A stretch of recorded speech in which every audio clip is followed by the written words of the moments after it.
seperti yang kita ketahui, Superkids Excel Q-Minds 2011 kembali lagi lah. Keistimewaan program kita pada kali ini ialah kita menggunakan modul yang sangat berkesan dan efektif lah. Ini modul yang pertama lah seumpama di Malaysia kan.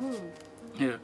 Jadi yang pertama sekali kita menekankan aspek perubahan, pengurusan perubahan, yang mana ini telah dilakukan oleh Nabi SAW, perubahan pada diri remaja, yang mana datang saja bila daftar tu insya-Allah dengan suasana yang kita cuba adakan dan akan adakan, pelajar-pelajar ni akan rasa gairah, seronok, teruja, tahu dan keinginan untuk berubah akan datang. Menyusun selipar atau kasut secara reverse pakai.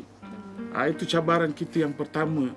Selama berapa belas tahun main selipar, lempar ke kiri ke kanan kan sesuka hati, tapi hari ini dengan sengaja kita mengurus perubahan. Itu mampu tak mampu. Mungkin orang cakap perubahan selipar ni perubahan yang kecil saja, tapi perubahan ni kalau kita tak mampu nak ubah selipar kita, susun selipar kita, apatah lagi kita nak mengubah diri kita kan. Ini perubahan yang pertama yang kita berikan cabaran. Satu contoh lah modul yang kita gunakan untuk perubahan. Jadi bila Nabi SAW datang, hari ini ramai orang bercakap perubahan.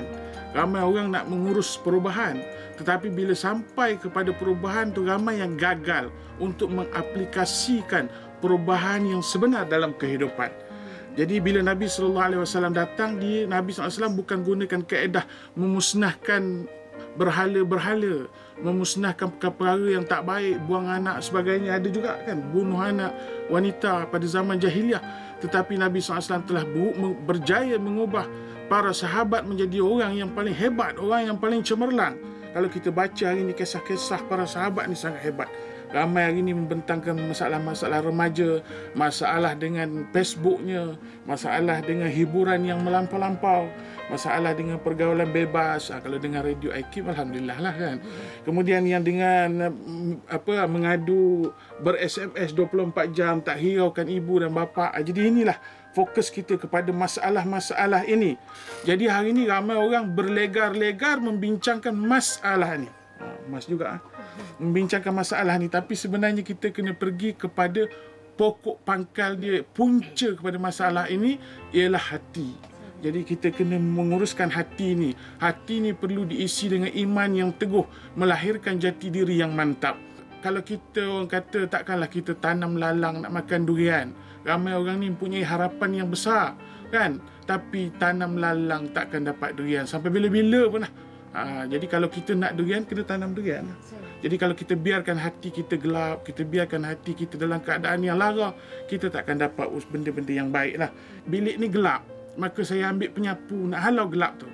Orang kata saya tak berapa cerdik lah, ataupun saya maki hamun gelap tu, biar gelap tu pergi. Takkan dapat lah. Mudah sekali kita petik switch, hidupkan lampu. Jadi itulah dalam modul kita ni, kita bawa untuk mengatasi penyakit-penyakit hati. Kita baiki hati tadi dengan membawa cahaya. Dalam modul kita bawa cahaya, iaitu ada 3 cahaya yang kita bawa. Kita pertekankan dalam semua aktiviti kita, dalam semua ceramah kita. Kita menekankan 3 cahaya ni. 70% daripada fasilitator yang kita lantik juga terdiri daripada hafiz-hafiz Al-Quran kan?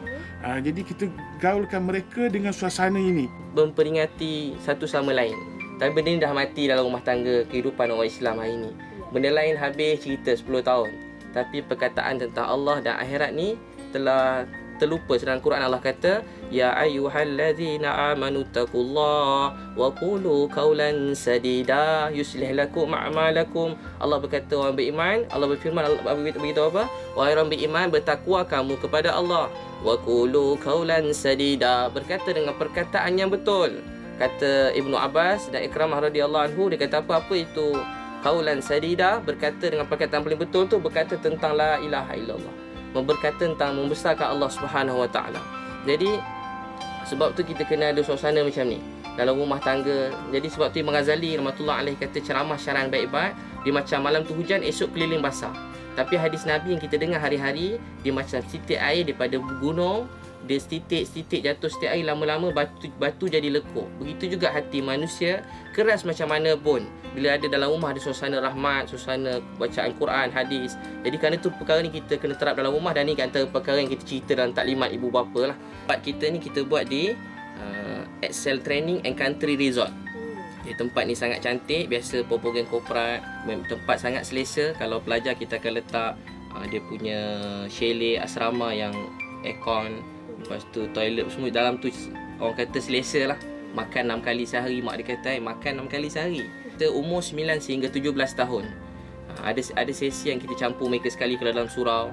Tapi kalau dalam kelas dan dalam kumpulan, kita akan pecahkan sekolah menengah, sekolah rendah. Kalau darjah 6 tu kita masuk sekolah menengah lah kiranya. Sebab tahun depan dia sekolah menengah, supaya disediakan dia punya minda tu masuk sekolah menengah. Kami punya website www.excelqminds.com. Kita 03 8927 5020, 03 8927 5030, 016 9488 237. Satu lagi nombor handphone 013 255 6423. Harga untuk seorang 330. Itu termasuk penginapan, makan minum, barang kursus, CJ Kecil Melanggar dan insurans diri.